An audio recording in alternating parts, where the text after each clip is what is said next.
día de hoy vamos a hablar de una condición humana, como casi siempre, ¿verdad? Bueno, no, ahora hablamos de Dios, hablamos del entorno, y vamos a hablar de una condición humana. El ser humano generalmente no se considera malo. Cada persona, si ustedes se ponen a ver y le preguntan, no te va a decir, soy malo, pero tampoco se considera bueno. Es muy raro una persona que te diga, es que yo soy bueno, a lo mejor en ciertas circunstancias o en ciertos momentos, pero no de forma general. Y vemos a las personas que van fluctuando entre una idea de ser malos o no ser malos, y ser buenos o tratar de ser buenos. Y hay una fluctuación de esa manera, no hay una definición clara de ser verdaderamente bueno o ser verdaderamente malo. Si tú te preguntas en este momento, ¿eres bueno? ¿Qué contestarías? Si te preguntas en este momento, ¿eres malo? ¿Qué te contestarías? Yo siento que la mayoría de las personas no se sentirían completamente buenos como para decir, soy completamente bueno. O tampoco se sentirían completamente malos para decir, soy completamente malo. O sea, hace que vamos fluctuando de acuerdo a las condiciones que vivimos de un punto a otro, de acuerdo a los juicios que hacemos de los demás o de alguna circunstancia e incluso de nosotros mismos. Y de acuerdo al resultado de esos juicios, lógicamente en ciertos momentos podría decir qué malo soy o qué malo fui. O a lo mejor al revés, qué bueno soy o qué bueno fui.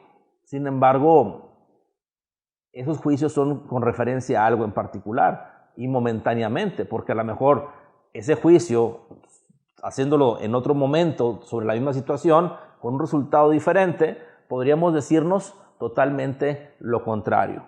Podríamos decirnos a lo mejor que es diferente el resultado y a lo mejor en vez de habernos dicho que éramos buenos, podríamos decir que no somos tan buenos o que incluso somos malos.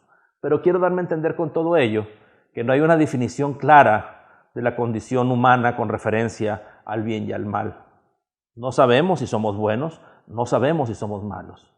Sin embargo, podríamos reconocer ciertos comportamientos, acciones o no acciones que parecerían incluso a veces más que malo, perversas.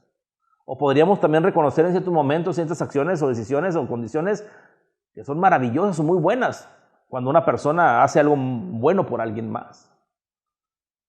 Pero entonces, ¿cómo somos como seres humanos?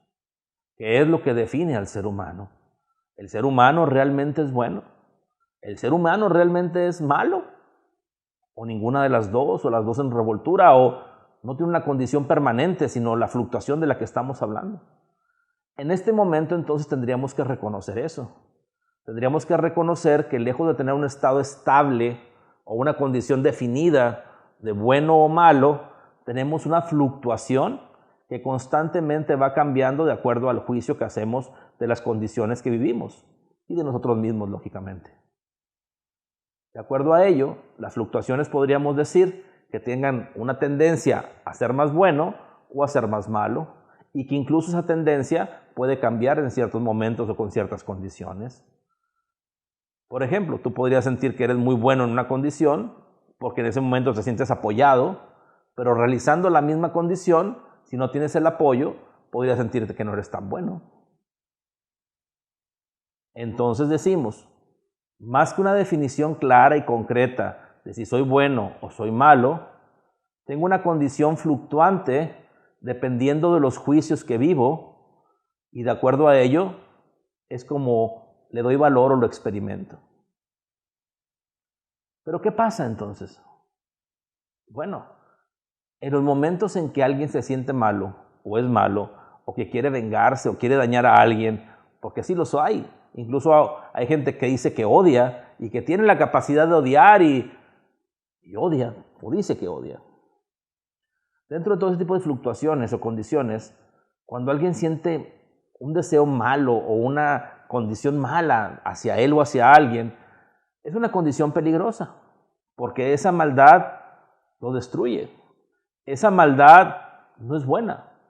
Por ejemplo, tú le podrías desear un mal a alguien, y un mal significativo, y que a esa persona le pase lo peor.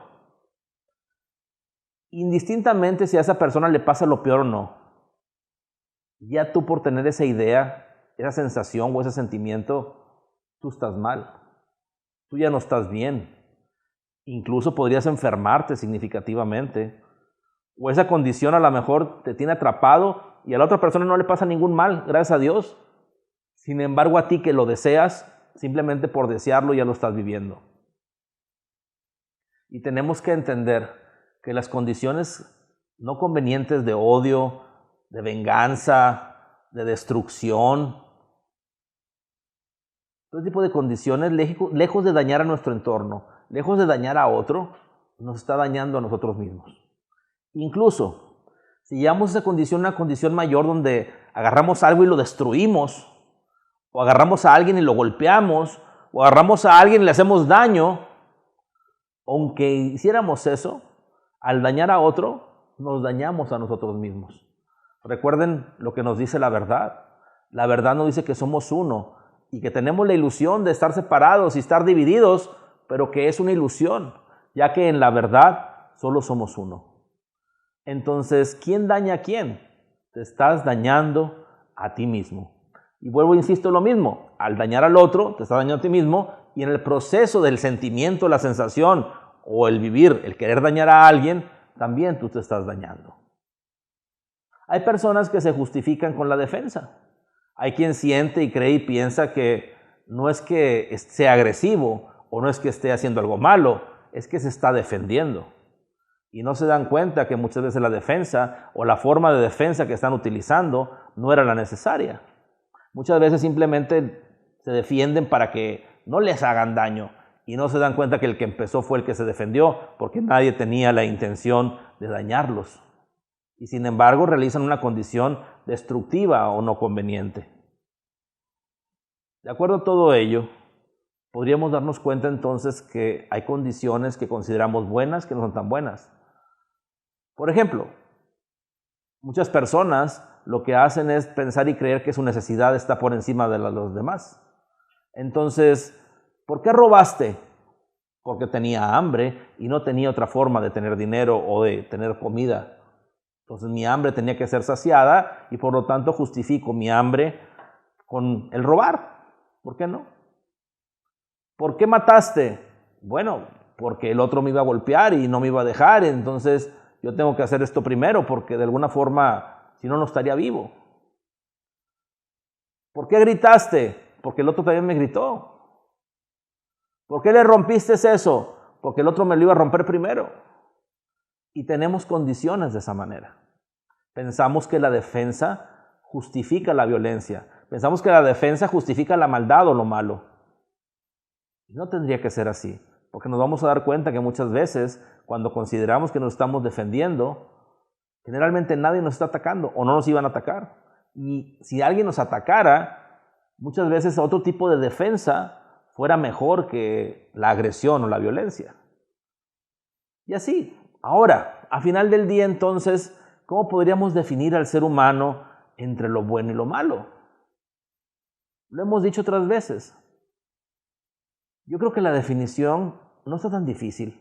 Está difícil para la mayoría. Acuérdense que dijimos que estamos saliendo de la mayoría de las personas. Entonces la mayoría de las personas no se va a preguntar lo que nos estamos preguntando en este momento. La mayoría de las personas no les va a interesar siquiera de lo que estamos hablando en este momento. Van a preferir ver una red social y ver un video estúpido o tonto donde no les deja nada que realmente empezar a trabajar en ellos o empezar a tratar de encontrar la verdad.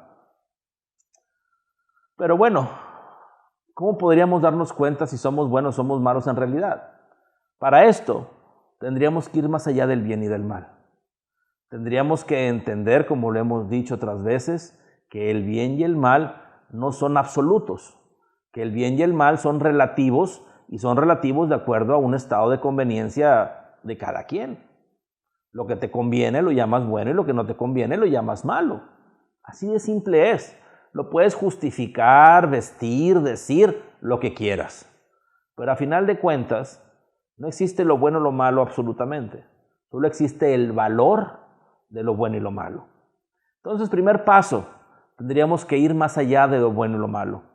Tenemos que entender que no podríamos estar juzgando y valorando las cosas solo por el estado de conveniencia. Segundo, yo creo que ese es uno de los más importantes. La pregunta es, qué tan egoísta eres. Y por egoísmo no significa que compartas algo con alguien, sino que le des importancia ¿a qué? ¿A ti nada más? ¿A tu familia nada más? ¿A la gente que está cercana a ti nada más? ¿A qué le estás dando importancia? ¿A qué le das importancia de existencia y valor de que también son o juegan un papel significativo en tu vida? Entonces, mientras más egoísta es alguien, o sea, mientras más importa solo sí mismo, más justificaciones tiene de destruir, de hacer, de defenderse, de hacer mal o de no hacer las cosas tan bien. Entonces ya no es lo bueno y lo malo como tal, sino es el egoísmo en sí.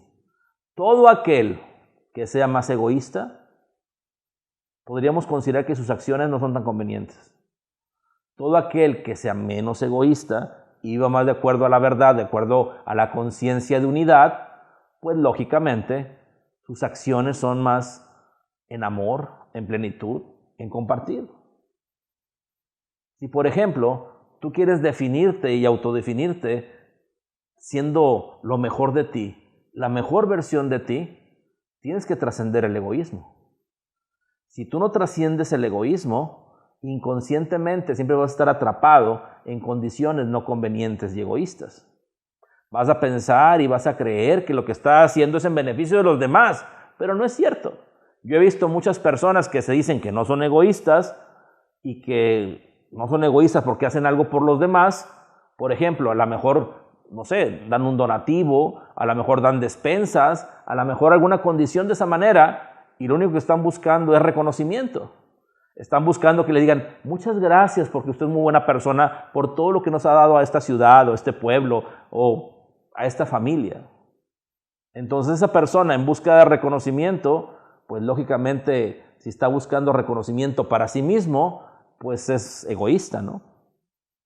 Aunque su acción pareciera buena al dar unas despensas o una ayuda a alguien más, su motivación no es tan buena. Su motivación es egoísta. Entonces les pido que hagamos más conciencia y lejos de pensar solo en las acciones como sí, o sea, una acción por la acción misma, empecemos a preguntarnos la motivación que tiene esa acción. A lo mejor tú le dices a alguien que no, porque no se dañe, y a lo mejor esa persona se enoja porque le dijiste que no, pero tu motivación fue correcta porque tú quisieras ver que esa persona esté bien, que su integridad física, emocional o cualquier condición que estuviera en riesgo, estuviera bien. De acuerdo a eso, puedes decir que no. Y vuelvo a lo mismo y me pregunto, no es tanto la acción solamente, sino la motivación. Y la motivación la da la personalidad. O sea, sé tú en qué personalidad te estás manejando. En una personalidad totalmente egoísta y egocentrista, tú siendo lo único o lo más importante, tu familia, tus seres queridos, o toda la humanidad, o la creación por completo. Entonces son las condiciones que nos empezamos a preguntar, empezamos a tomar más conciencia, y al tener más conciencia de todo ello, lógicamente, nos liberamos y empezamos a vivir más plenamente. Por ejemplo, no es lo mismo vivir esta vida con ese juicio inconsciente entre soy bueno y soy malo, es bien desgastante, no tienen ni idea cómo ese juicio hace que ustedes se sientan cansados, que no tengan iniciativa para emprender algo, que sientan como fracasados antes de empezar. ¿Por qué? Porque no quieren tener más condiciones que los meta en sentirse no suficientemente buenos o no suficientemente malos, o sea, no quieren ya estar en esa condición de estar entre la espada y la pared. Y para no estar en esa condición, tenemos que entender que esa condición la generamos nosotros. Cada quien genera esa condición para sí mismos y que nos podemos liberar de esa condición. Y nos podemos liberar por completo. Simplemente hay que dejarlo de hacer. Y hay que dejarlo de hacer sabiendo y entendiendo que esos solo son juicios, como le hemos dicho. Y que lejos de hacer esos juicios, empezamos a darnos cuenta que las acciones tienen motivaciones y nos podemos preguntar acerca de las motivaciones. Y las motivaciones son dadas por nuestra personalidad Y podemos preguntarnos si nuestra personalidad está fundamentada en el egoísmo o realmente estamos incluyendo lo más posible para que mientras menos egoísmo, pues lógicamente todo lo que hagamos sea mucho mejor. Yo creo que una de las palabras que el egoísmo se reconoce fácilmente es que yo necesito, es que yo tengo más debilidad que tú, es que yo no me comprendes.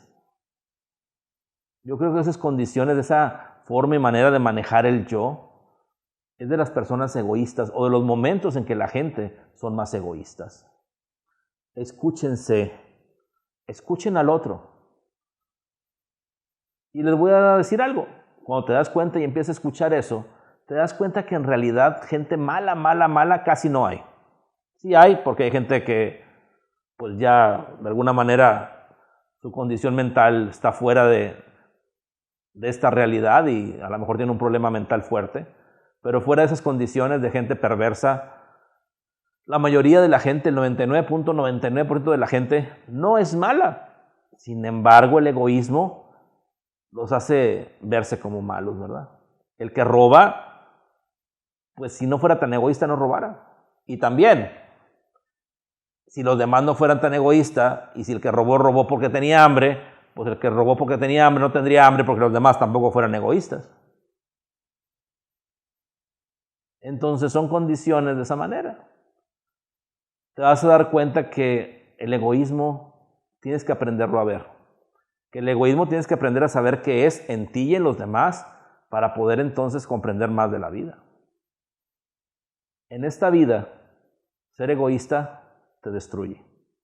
En esta vida el egoísmo es algo muy duro. Yo creo que el egoísmo es la mayor ignorancia del mundo.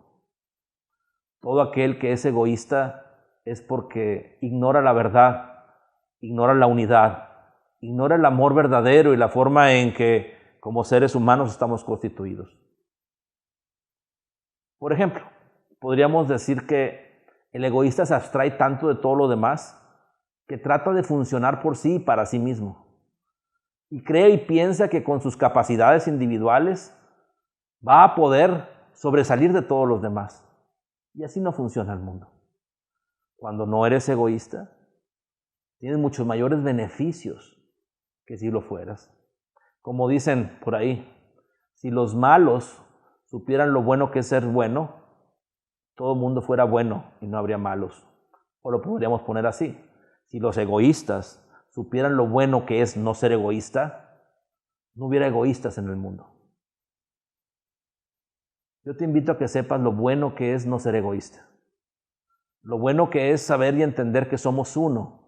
Y que de alguna manera cuando tú quieres algo para ti y lo compartes con los demás, se da con más contundencia, por añadidura y sin dificultad.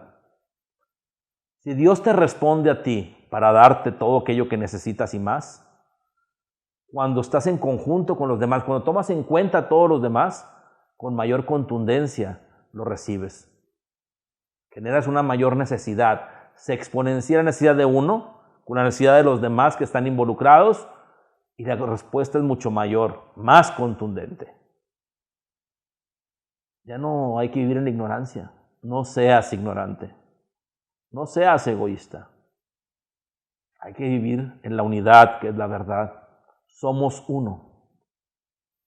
Más allá de lo que pensemos, más allá de lo que cada quien tenga como creencia, como cultura, como idea, somos uno. Lo que alimenta a uno para darle la vida, nos alimenta a todos por igual. El flujo de vida recorre toda la creación.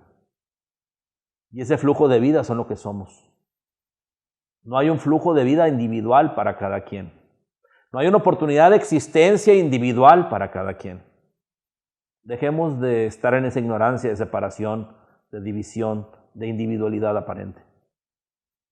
Dejemos el egoísmo o el egocentrismo y nos demos cuenta que hay suficiente de todo y para todos. No tienes que quitarte el pan de la boca para que otro coma. Todos podríamos comer si hacemos las cosas bien. Hay suficiente de todo y para todos. Hay suficiente de todo y para todos porque cada necesidad tiene su respuesta. La necesidad y la respuesta no se hicieron por separado, son un binomio.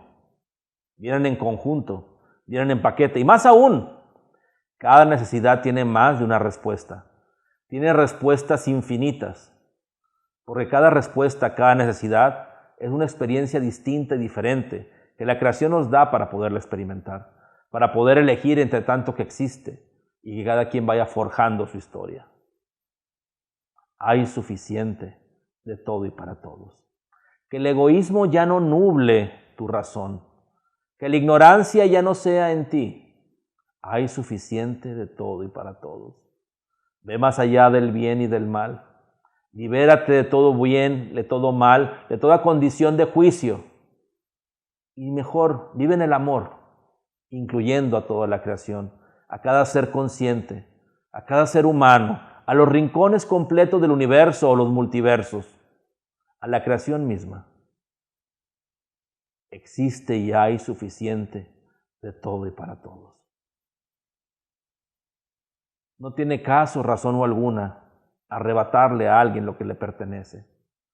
No tiene caso o razón alguna pensar y creer que si alguien no te da algo, tú vas a tener un problema. Más allá de cualquier condición que tú quieras forzar, si sabes ver la verdad, Dios tiene la respuesta para ti. Hay suficiente de todo y para todos. Y ojalá con esta plática, con estas palabras y con este compartir más allá de la plática, de las palabras, podamos entender más de la verdad, vivir más de acuerdo a la verdad, ya que la verdad nos hace libres.